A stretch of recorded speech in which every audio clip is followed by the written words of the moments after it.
यहाँ पे देखिए परमेश्वर का वचन कह रहा है, धर्मी और दुष्ट में अंतर। धर्मी और दुष्ट में क्या अंतर होता है? भजन संहिता कहता है धर्मी और दुष्ट में क्या अंतर है।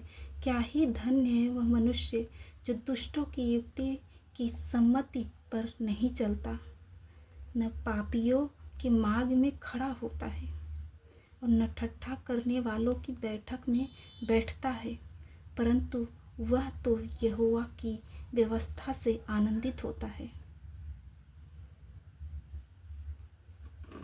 भजन संहिता कहता है क्या ही धन्य है वह मनुष्य, क्या ही धन्य है वह मनुष्य जो दुष्टों यानी बुरे लोग की सम्मति पर नहीं चलता, बुरे लोग के संगति पर नहीं चलता, दूसरे बुरे लोग के कहने पे नहीं चलता, न पापियों के मार्ग में खड़ा होता है, न जहाँ ज़्यादा लोग बैठे रहते हैं, जहाँ अपशब्द भाषाएं बोलते हैं या फिर गलत वर्ड यूज करते हैं, और जहाँ ज़्यादा लोग बैठकर भाषण देते हैं गलत शब्द।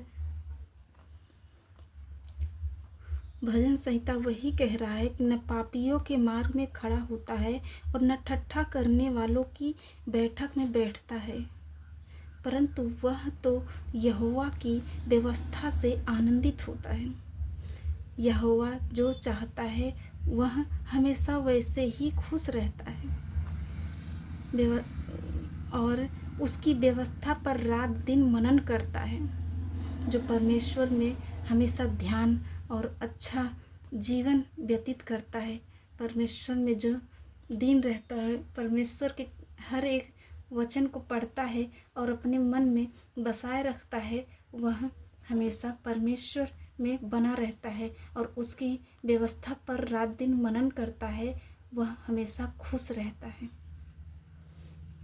भजन संहिता और कहता है वह उस वृक्ष के समान है जो जल धाराओं के किनारे लगाया गया है।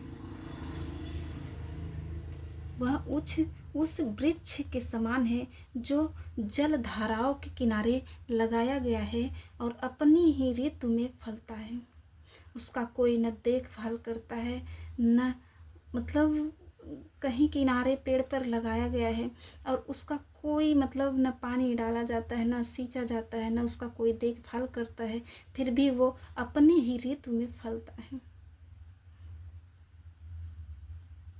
और जिसके पत्ते कभी मुरझाते नहीं, जिसका कोई देख रेख नहीं होता है, उसका ईश्वर होता है, परमेश्वर हमारा होता है जो देख रेख उसका करता है, उसका कभी कोई बुरा नहीं कर सकता।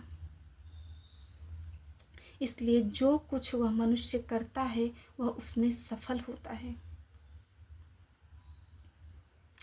दुष्ट ऐसे नहीं होते, वे भूसी के समान होते हैं जिसे पवन उड़ा ले जाता है। दुष्ट ऐसे नहीं होते हैं, वे भूसी के समान होते हैं जिसे पवन उड़ा ले जाता है। इसलिए दुष्ट न्याय में स्थिर न रह सकेंगे, इसलिए दुष्ट न्याय में स्थिर न रह सकेंगे, न पापी धर्मियों की सभा में,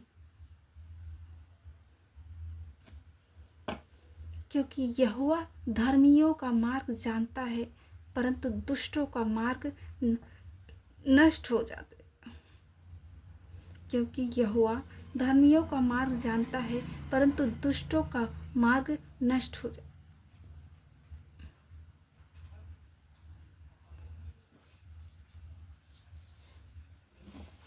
देखिए, परमेश्वर में हमेशा हमें अपना मन लगाए रखना है और परमेश्वर से हमेशा ध्यान मग्न रहना चाहिए, क्योंकि हमारा कोई अपना नहीं रहता, न कोई साथ देता है।